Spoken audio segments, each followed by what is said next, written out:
శ్రీరామచంద్రాయ నమః. శ్రీ సీతారామాభ్యాం నమః.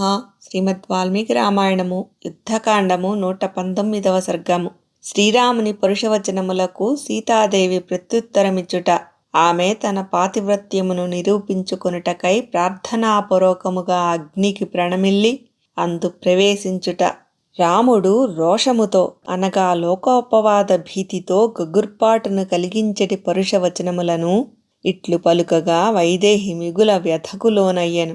ఆ దేవి పెక్కుమంది జనుల సమక్షమున అనగా 10 మందిలో ఇంతకు ముందు ఎన్నడునూ వినని కఠోరములైన వచనములను భర్త నుండి విని ఎంతయో సిగ్గుతో తలవంచుకొనెను. అంతట జానకి భర్త యొక్క వాగ్బాణములచే మిక్కిలి గాయపడినదై తన అవయవములను ముడుచుకొనుచు కన్నీరు మున్నీరుగా విలపించెను. పిమ్మట సీతాదేవి కన్నీటితో తడిసిన తన ముఖమును తుడుచుకొనుచు తిన్నగా గద్గద స్వరముతో తన భర్తతో ఇట్లు నుడివెను.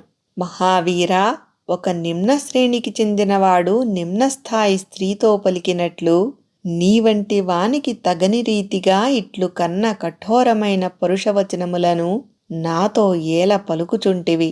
మహాబాహు, నీవు అనుకునిన రీతిగా నేను అట్టి దానిని అనగా దోషిని కాను.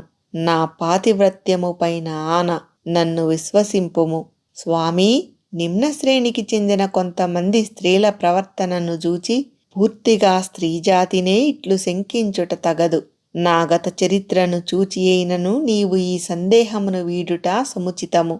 నేను స్పృహలేని స్థితిలో ఉన్నప్పుడు రావణుడు నా శరీరమును తాకి ఉండవచ్చును.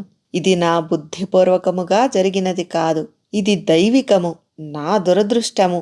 నా హృదయము ఎల్లప్పుడూ నీయందే లగ్నమయ్యుండును. నా శరీరమును ఇతరులు స్పృశించినప్పుడు అస్వతంత్రురాలనైన నేను అనగా స్పృహలేని స్థితిలోనున్న నేను ఏమి చేయగలను?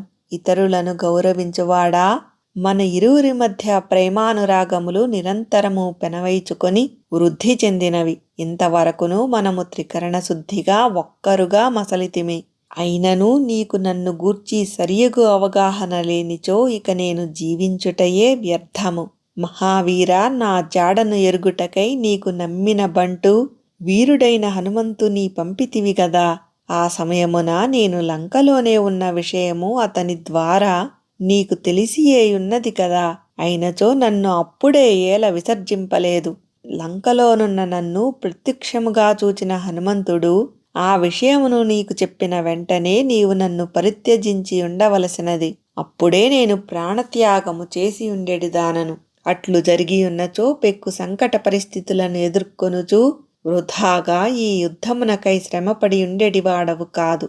అంతేగాక అకారణముగా నీ మిత్రులు కూడా పెక్కు క్లేశములకు గురి కావలసిన అవస్థ తప్పి ఉండేడిది. పురుషోత్తమ, పూర్తిగా కోపములో నుండుటచే నీవు ఒక సామాన్యుని వలె నా శీల స్వభావములను విస్మరించితివి.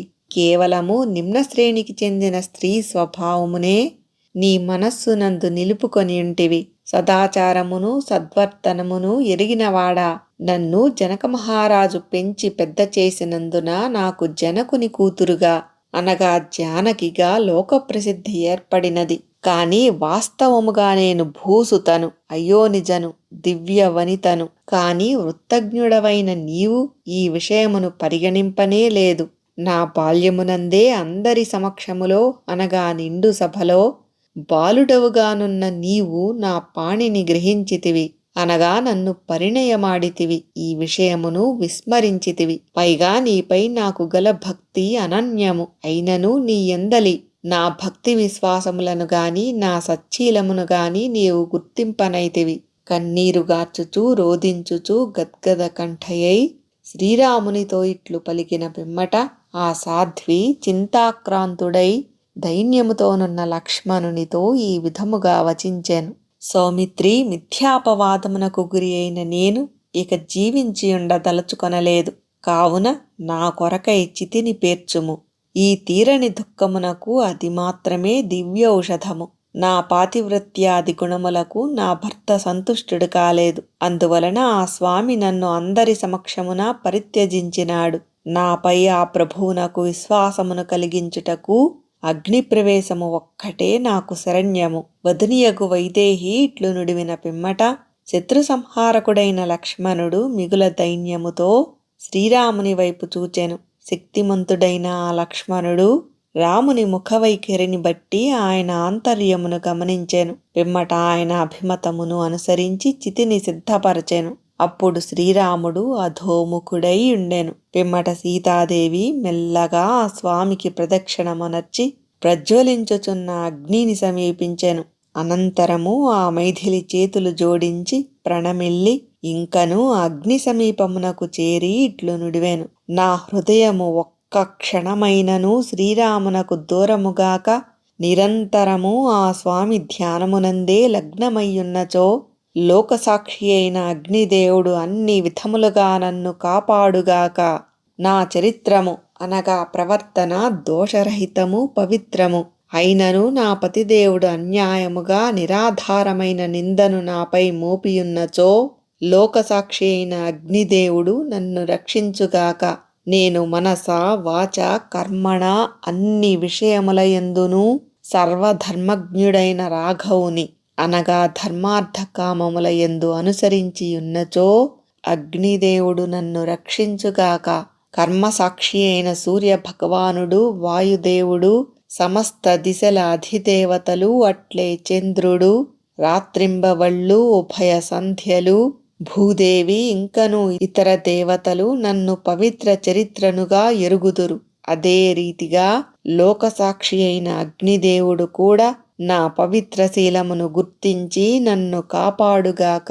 వైదేహీదేవి ఇట్లు ప్రార్థించి అగ్నిదేవునకు ప్రదక్షిణమునర్చి శరీరముపై ఆసక్తిని వీడి ప్రశాంత చిత్తయై ప్రజ్వలించుచున్న అగ్నిలో ప్రవేశించెను.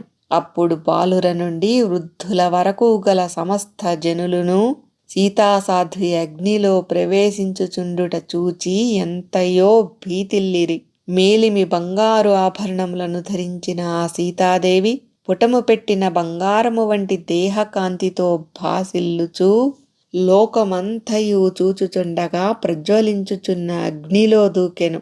అప్పుడు ముల్లోకములలోని వారందరూ అగ్నిలో ప్రవేశించుచున్న మహాత్మురాలగు సీతాసాధ్విని చూచి ఆమెను ఒక పవిత్రమైన ఆద్యాహుతిగా భావించిరి. అగ్నిలో దూకుచున్న ఆ దేవిని చూచి అచటి స్త్రీలు అందరూ గగ్గోలు పెట్టిరి. ఆమె అగ్నిలో ప్రవేశించుచున్నప్పుడు సంతత ఆద్యధారలతో వలె అగ్నిజ్వాలలు విజృంభించెను. స్వర్గనివాసులైన దేవతలను భూలోకవాసులైన గంధర్వులను పాతాళమున నివసించెడి దానవులను అగ్నిలో ప్రవేశించుచున్న ఆమెను జూచి శాపగ్రస్తురాలైన దేవత స్వర్గము నుండి నరకమున పడుచున్నట్లు భావించిరి. సీతాదేవి అగ్నిలో ప్రవేశించుచుండగా చూచి రాక్షసులు వానరులు కనీ విని ఎరుగని రీతిగా దిక్కులు పిక్కటిల్లునట్లుగా హాహాకారములొనర్చిరి. వాల్మీకి మహర్షి విరచితమై ఆదికావ్యమైన శ్రీమద్ రామాయణమునందలి యుద్ధకాండమునందు ఇది 119వ సర్గము.